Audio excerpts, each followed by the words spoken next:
नमस्ते, जय श्री राम। मैं सीमा शर्मा, सीमा हिंदुस्तानी। मेरे हिंदुस्तानी परिवार को भगवा प्रणाम।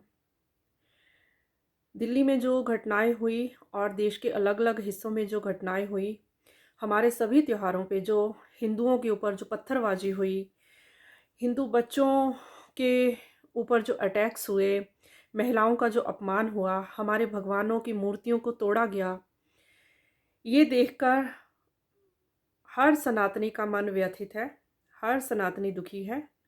मैं थोड़ा टाइम लेना चाहती थी बोलने के लिए, क्योंकि एकदम से हम लोग शॉक्ड थे ये सब इनकी करतूतें देखकर। और हम लोग ये देखना चाहते थे कि अब इतना अत्याचार जो हो रहा है हिंदुओं पे, सनातनियों पे, उनको डराया जा रहा है उन्हीं के देश में, तो ये पॉलिटिकल लीडर्स क्या करते हैं। इसलिए मैं चुप थी, मैं देखना चाहती थी, सुनना चाहती थी। ये देखिए इसको, ये जो पुष्पा बना हुआ था, कह रहा था कि हम झुकते नहीं हैं, हम झुकेंगे नहीं। ठीक है भैया, सब क्लियर हो गया है, सब पोल खुल गई है तुम लोगों की। और तुम लोग क्यों नहीं झुकते, और तुम लोगों की इतनी हिम्मत कैसे होती है कि बार बार हिंदुओं के त्योहारों पे उनको डिस्टर्ब किया जाए, उनको पत्थर मारे जाएं। क्योंकि तुम लोगों की स्टडी यही करवाई जाती है कि जो तुम्हारी सोच को नहीं अपनाता, जो तुम्हारी सोच के साथ नहीं चलता, उसके ऊपर पत्थर फेंको, वो शैतान है, वो काफिर है, काफिरों को मारो। काफिरों को मारोगे तो तुम्हारी मस्जिदों में ये बताया जाता है कि उसके बाद तुम लोग जो हो 72 जो औरतें हैं वहाँ तुम्हें अल्लाह देगा। तो ये तुम्हें गाइड किया जाता है, ये तुम्हें लालच दिया जाता है औरतों का। चार चार शादियां यहाँ करते हो, और उसके बाद बच्चों का पूरा आप लोगों ने एक ढेर लगा रखा है जहाँ भी रहते हो। दिल्ली में भी अब तुम लोगों के जो इलाके हैं, हर जगह यही भीड़ है तुम लोगों की हुई। और उसके बाद तुम लोग कहते हो कि रोज़गार नहीं है। और जब पूछो कि बच्चे इतने क्यों करते हो, तो ये अल्लाह की देन है। तो बच्चे मतलब अल्लाह दे, और रोज़गार देश के सिस्टम दे, देश की सरकार दे। ये कौन सी सोच है भाई, ये कौन सा ज्ञान है, ये कौन सी पढ़ाई है तुम लोगों की।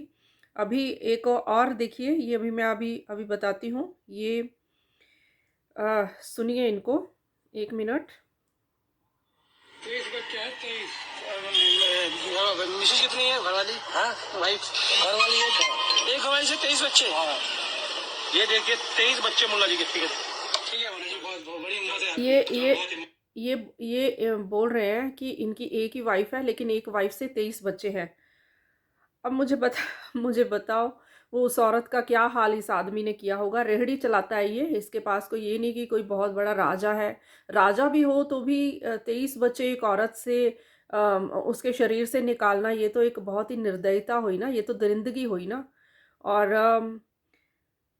अगर हमारी सरकार ऐसी औरतों की हालत को सुधारना चाहती है, तो कुछ औरतें खरीदी हुई जो इनकी जिहादी मानसिकता के लोग हैं, इनकी खरीदी हुई औरतें जो हैं मीडिया में आके शोर शराबे करती हैं कि नहीं, हमें तो ऐसे ही जीना है, हमें चेंज नहीं चाहिए, हमें ऐसे ही अब्यूज़ होना है। मतलब कि वो खुद अपनी पूरी स्वतंत्र लाइफ जी रही होती हैं, लेकिन वो दूसरी आम औरतों के लिए खाई पैदा करना चाहती हैं, अम, अपनी मूर्खताओं और अपने लालच के कारण। मैं तो उन उन मीडिया वालों पे भी हैरान हूँ कि ये मीडिया के जो एंकर्स हैं पढ़े लिखे हैं, मीडिया के जो मालिक हैं वो भी पढ़े लिखे हैं, वो ऐसी औरतों को क्यों बुलाते हैं जो ऐसे मिसगाइडेड करती हैं सोसाइटी की औरतों को। कितनी मुश्किल से जो मुस्लिम औरतों ने अपने राइट्स लिए हैं, कितने सालों से लड़ाई इनकी चलती रही कोर्ट कचहरियों में। अभी इनको जो जीने के लिए कुछ राइट्स एक्स्ट्रा मिले हैं, सुखी रहने के लिए स्वतंत्रता इनको जो दी गई है, उसके ऊपर ये जिहादी लोग हैं, ये खुद तो सीधा बोल नहीं सकते, अभी ये औरतों को आगे कर रहे हैं। और अभी आपने ये देख ही लिया, मुल्ला ये इसकी एक ही वाइफ और 23 बच्चे। मैं तो मुझे हैरान है कि वो औरत जिंदा है, अभी भी जिंदा है इसके बावजूद भी।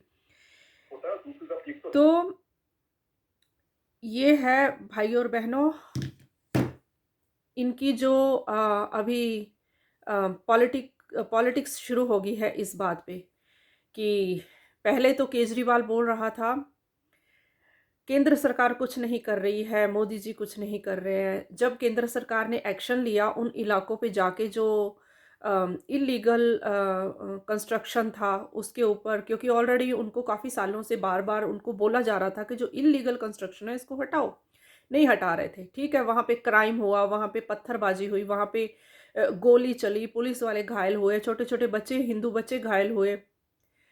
तो सरकार ने केंद्र सरकार ने अपने हिसाब से एक्शन लिया, जबकि जितने भी अटैकर्स थे ज़्यादातर जो थे ये जो शैतान आदमी पार्टी है, मैं इसको शैतान आदमी ही पार्टी बोलती हूँ क्योंकि ये आम आदमी पार्टी तो है ही नहीं है, केजरीवाल के ही थे समर्थक कह लो या सपोर्टर्स कह लो या इसके लीडर्स। और निकले जितने भी ये अंसारी भी जो भी बन रहा था ऐसे करके, क्या वो पुष्पा बन रहा था। खैर इसकी तो पुलिस ने इतनी मुरम्मत कर दी बेचारे की, वो तो कह रहा था कि झुकूंगा नहीं, अब तो वो चलने की काबिल भी नहीं है। इतना उसको पुलिस ने झुका दिया कुछ ही घंटों में। तो भैया ये चौथी पास है, फोर्थ क्लास तक पढ़ा हुआ है, और गोल्ड गार्ड देखो इसके हाथ में, इसके गले में कैसे है और कैसे इनकी तो ये पॉलिटिकल गुंडे हैं। और हमें इस चीज़ का समझना चाहिए हमारी देश की जनता को कि अगर कोई इतनी हिम्मत करते हैं बार बार जो मेजॉरिटी पे जो अटैक्स होते हैं, तो वो अटैक्स करने की जो हिम्मत की जाती है इन लोगों के द्वारा, तो वो ये अकेले नहीं होते, इनके पीछे बहुत ताकतें होती हैं। और हमारे देश की जनता जो है होशियार रहे। अम, अगर आप लोग अभी भी ऐसे ऐसे हादसे देखने के बाद भी अपनी आंखें बंद रखोगे, तो फिर पत्थर खाते रहो, फिर तो आपको ये पत्थर पड़ते रहेंगे, खाते रहो पत्थर। और अगर आपने पत्थर नहीं खाने तो ऐसे जो भी घटनाएं होती हैं इनसे सीखो, इनसे सीखो। किन नेताओं ने तुम्हारी हालत, तुम्हारी जो कहते हैं दयनीय हालत तुम्हारे ही देश में बना दी गई है। किन किन नेताओं ने उस पर राजनीति की, गंदी राजनीति की, तुम लोगों के दुख दर्द का उपहास उड़ाया, और किन नेताओं ने तुम्हारा साथ दिया। बस यही तुम लोगों ने देखना है और उस चीज़ को समझकर फैसला लेना है। बाकी मैं कहूँगी इन जिहादी मानसिकता वाले लोगों को, ये हिंदुस्तान है, ये सनातनियों का देश है। तुम लोगों को बहुत सारे देश मिल चुके हैं, हमारी ही धरती से सनातनियों ने अपनी धरती के टुकड़े करके पाकिस्तान, बांग्लादेश और अफगानिस्तान ऑलरेडी बना दिया है। ठीक है, अगर तुम लोगों को अपनी फ्रीडम, अपनी मनमर्जी से जीना है, मतलब कि तुम लोगों को काफिरों के बीच में नहीं रहना है, तुम लोग वहाँ जा सकते हो। और मैं उन देशों की सरकारों को भी कहूँगी कि वो भी अपने देश में सीए जैसे कानून बनाएं, ताकि यहाँ के जो ये लोग हैं ये वहाँ पे अपना जाके अपनी मनमर्जियाँ कर सकें। और अगर तुम लोग ये कहोगे कि तुम्हारी अगर मस्जिद रास्ते में पड़ती है, वो भी इलीगल कंस्ट्रक्शन वाली, और वहाँ पे हिंदू अपनी रैली लेकर नहीं जा सकते या श्री राम के नारे नहीं लगा सकते, तो वो तो लगाएंगे, वो आप नहीं रोक सकते हैं।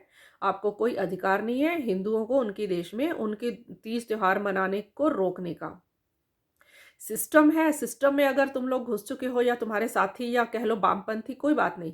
अभी हमारे देश के जो देशभगत लोग हैं वो सिस्टम को भी समझ रहे हैं, और सिस्टम भी सुधार दिया जाएगा, ऐसी बात नहीं है। ठीक है, तो इतना ज़्यादा उछल कूद करने की ज़रूरत तुम लोगों को नहीं है, क्योंकि कहते हैं ना दूध का जला छाछ भी फूंक फूंक कर पीता है, तो अब सनातनी छाछ भी फूंक फूंक कर ही पियेंगे। क्योंकि कितनी बार, मतलब 1947 से लेकर अब तक देखा जाए तो इस देश में मेजॉरिटी जो है वो मार खा रही है, वो अत्याचार सह रही है, वो घुट घुट के जी रही है। ऐसा थोड़ी ना चलने वाला है, ऐसा नहीं चलेगा, ये गलत बात है। मानवाधिकार मेजॉरिटी के भी उतने ही है। और बाकी रही आपकी जो सोच है, आपकी सोच, आप हमारे देश में, सनातनियों के देश में, अगर कहते हो कि 5 बार तुम लोग अजान के नाम पर ये बोलोगे कि जो जिसको हम प्रे करते हैं, जो हमारा अल्लाह है वही ट्रू है, बाकी सारे जो हैं गलत हैं, बाकी सारे शैतान हैं। तो ऐसा नहीं सुनने वाला कोई, हम नहीं सुनेंगे ऐसा, ठीक है। हमारे लिए हमारे भगवान सर्वोपरि हैं, हमारे ब्रह्मा विष्णु महेश जो हैं सर्वोपरि हैं, हमारा ओम मंत्र सर्वोपरि है, और हम विश्व गुरु थे। हमारे से ही संस्कृतियाँ शुरू हुई हैं, हमसे ही दुनिया ने सीखा है। तो हमें आप लोग जो अभी 1400 साल पहले रेगिस्तान से कहीं से आए हो, वो हमें गाइड मत करो क्या सही है क्या गलत है, कौन शैतान है और कौन भगवान है, ठीक है। जो भगवान होते हैं वो ये नहीं कहते कि दूसरी कम्युनिटीज़ की बनाई हुई चीज़ों को डिस्ट्रॉय कर दो, उनके बनाए हुए मंदिरों के ऊपर अपने इलीगल ढांचे खड़े कर दो, उन लोगों को मार मार के, उनके जनेऊ काट काट के, उनको हत्याएं करके उसके बाद खुशियां मनाओ। ये भगवान नहीं, ये शैतान सिखाते हैं, समझ आई। ये शैतान सिखाते हैं, भगवान ऐसी शिक्षाएं नहीं देते कि दुनिया पे अत्याचार करो और मैं बकरी की तरह करके और सिर्फ अपनी ही। अरे तुम अच्छा ठीक है, तुम लोगों के तो अपने देशों में तुम लोगों को शांति नहीं है, आपस में शिया सुन्नी लड़ते रहते हैं। अभी अफगानिस्तान देख लो, पाकिस्तान देख लो, आए दिन वहाँ तो हिंदू छोड़े ही नहीं तुम लोगों ने, वहाँ तो हिंदू है ही नहीं, वहाँ तो सिख नहीं है, सिखों को निकाल दिया, हिंदुओं को निकाल दिया, वो बेचारे भारत आए। अब भारत में भी तुम लोग वही बदमाशियां कर रहे हो, तो भारत से कहाँ जाएंगे। इसलिए एक तो निर्णय लेना पड़ेगा ना, अब फाइनल जो है डिसीजन हिंदुओं को लेना पड़ेगा अपना। हमारे देश में अगर हमें सांस लेना मुश्किल करेंगे तुम लोग करोगे, तो फिर ये चलने वाला नहीं है, ये कोई सहने वाला नहीं है, ये नहीं सहेंगे हम लोग, बिल्कुल नहीं सहेंगे, ये मैं खुलेआम आपको बोल रही हूँ, ठीक है। तो अ, अभी आप लोगों का जो मुरहम जो भी होता है, क्या होता है वहाँ, कितनी वो पता नहीं क्या क्या मारते हो, अपने शरीर पे सारे खून खून निकाल लेते हो। हमें कोई प्रॉब्लम नहीं, आप लोग जो मर्जी करो, लेकिन हिंदुओं के तो बच्चे बेचारे डर के मारे अंदर मतलब अंदर अपने घरों में चले जाते हैं। तुम्हारे बच्चे तो शौक से ये सब करते हैं, क्योंकि ऐसी गाइडेंस तुम लोग कर रहे हो बच्चों को। हमारे बच्चे ये सब खून खराबा नहीं देख सकते हैं, हिंदुओं के बच्चे वो अंदर छुप जाते हैं। फिर भी आज तक किसी सनातनी तुम लोगों को ये नहीं कहा कि हमारे देश में ये सब इतनी खतरनाक सी ये रैलियां मत निकालो, ये इतना मतलब डेंजरस सी, कितना घबराहट होती है देख के, सारे खून खून शरीर पे निकालते हो आप, ऐसे ऐसे मारते हो, चीख के मारते हो, गालियां देते हो एक दूसरे को, फिर एक दूसरे की मुस्लिम ही मुस्लिमों पे, शिया सुन्नियों से, सुन्नी शिया से ऐसे एक दूसरे पे अटैक करते हैं। करते रहो, हमें कोई प्रॉब्लम नहीं, आप अपने खेल खेलो, पर सनातनी ये अटैक्स आपके मेंटली जो डिस्टर्ब तुम लोग हो, ये सब नहीं सहेंगे। सनातनियों को हाथ लगाने की कोई ज़रूरत नहीं है। बाकी रही जो सनातनी अपने रैलियों में गदा, धनुष और ये सब तलवारें उठाते हैं, वो तो हमेशा से उठाते थे, वो कभी किसी पे अटैक नहीं करते। ना तो आपस में एक दूसरे पे अटैक करते हैं जैसे तुम लोग शिया सुन्नी आपस में भिड़ते रहते हो, ना ही दूसरों पे सनातनी जो है अटैक करते हैं, ना ही। तो ये हमारे सभी देवी देवताओं के हाथों में हथियार है, ठीक है। तुम लोगों ने तो अपने भगवान को देखा ही नहीं, अल्लाह को, मूर्ति नहीं है कोई, और हमारे तो मूर्तियां हैं ना, तुम लोग देख सकते हो। हमारे तो सभी देवी देवताओं के हाथों में तलवार, गदा, धनुष, बाण सब कुछ है। तो इसलिए हिंदू अपने देवी देवताओं की पूजा करते हैं, तो उनको फॉलो करते हैं, इसलिए वो अपने देवी देवताओं के जो हथियार हैं उनको लेकर चलते हैं, किसी पे अटैक नहीं करते, लेकिन ठीक है। और अगर तुम लोग तुम में से कुछ नेता जो झूठे, मतलब कि झूठ बोलना इतना मतलब मुझे तो शर्म आती है कि तुम लोगों को शर्म भी नहीं आती इतना झूठ बोलते हुए। तुम लोग झूठे इल्जाम लगाते हो हिंदुओं पे कि तुम लोगों की मस्जिदों के ऊपर झंडे लगा देते थे, दे रहे थे। 30 से ज़्यादा रैलियों के ऊपर तुम लोगों ने ब्रूटली अटैक्स किए पत्थरों के साथ, छोटे छोटे बच्चों को हॉस्पिटल्स में पहुंचा दिया। कई बच्चे मरने जैसी हालत में पड़े हुए हैं, कोमा में अभी तक, महीना हो गया और ठीक नहीं हो पा रहे, कितने दिन हो गए, 15 दिन हो गए, किसी को 1 हफ्ता। तो तुम लोग कह रहे हो कि मंदिरों के ऊपर झंडे लगा रहे थे, तो वीडियोस कहाँ हैं? वो सारी वीडियोस पुलिस को देते ना तुम लोग। अगर तुम लोग कह रहे थे कि हिंदुओं ने तुम लोगों के मस्जिदों के अंदर आ गए, शर्म नहीं आती तुम लोगों को? हिंदू क्यों जाएंगे तुम लोगों की मस्जिदों के अंदर? इतना झूठ, और तुम लोगों के पास कोई प्रूफ नहीं है, तुम लोगों के पास कोई वीडियो नहीं है। एक मौलवी ने तो मीडिया में बैठकर ये बोल दिया कि पुलिस वाले खुद ही मस्जिदों के ऊपर पत्थर रख रहे थे। देखो मतलब कितनी बेशर्मी इन लोगों की, झूठ की मतलब हदें पार कर दी इन लोगों ने, है। और जब उस एंकर ने पूछा उस मीडिया में कि ओके कहाँ है फिर वीडियो कहाँ है, कोई वीडियो भी तो बनाई होगी। जब पुलिस वाले पत्थर उठाकर भारी भारी ऊपर तुम लोगों की मस्जिद के ऊपर रखने गए थे, तो कोई वीडियो भी तो बनी होगी ना, तो वीडियो दिखाओ। तब उसके पास कोई वीडियो नहीं थी। नहीं वीडियो नहीं है हमारे पास। अरे तुम लोग तो इतनी छोटी छोटी बात की वीडियो बनाते हो, तो इतने बड़े इंसिडेंट्स की कोई वीडियो नहीं बनाई।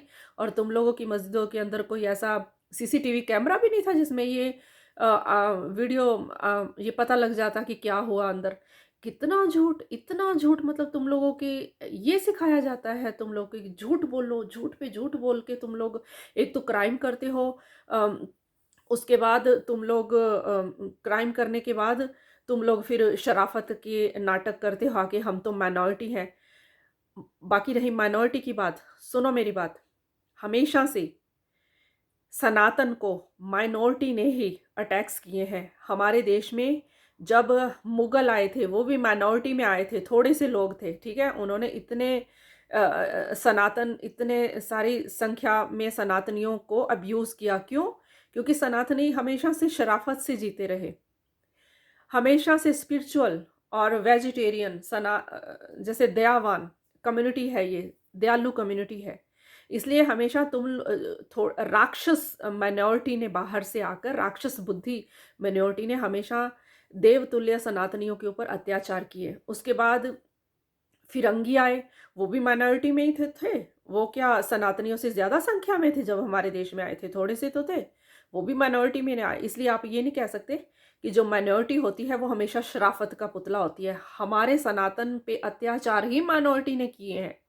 तो इसलिए हमारी सनातनी भाई बहनों को अब जागना होगा, अब समझना होगा। और ये फाइनल फैसला है हमारे देश में, हम माइनॉरिटी के नाम पर किसी भी आतंकवादियों के समूहों का, ग्रुपों का जो है बदमाशी और आतंकवाद नहीं सहेंगे। ये हमारा देश है, ये सनातनियों का देश है, ये हिंदुओं का देश है। यहाँ पर हिंदू सनातनी जैसे चाहे अपनी रैलियां निकालें, तलवारें उठाकर, गदा उठाकर, धनुष बाण उठाकर, उनकी अपनी मर्जी। और अगर कोई कानून तोड़ता है तो आप लोग प्रूफ लो, प्रूफ के साथ पुलिस के पास जाओ। यहाँ हमारे देश में सिस्टम है, पुलिस के पास जाओ। और अगर तुम अब बार बार सनातनियों पे अटैक्स करोगे, ऐसे पत्थर फेंकोगे, क्यों? उनको डराओगे ताकि वो अपनी रैलियां ना निकाल सके, अपनी वेशभूषा ना धारण कर सके, अपने देवी देवताओं को फॉलो ना कर सके, तो भूल जाओ। क्योंकि कहते हैं ना, एक बार, दो बार, तीन बार, चार बार सहता है कोई, बार बार सहन कोई करने वाला नहीं है। तो आप लोगों को आपकी ही स्टाइल में, आपकी ही भाषा में, आपके ही तरीके से जवाब सनातनी जरूर देना शुरू कर देंगे। इसलिए सुधर जाओ, ठीक है। जय श्री राम, जय सनातनी देश, भारत माता की जय।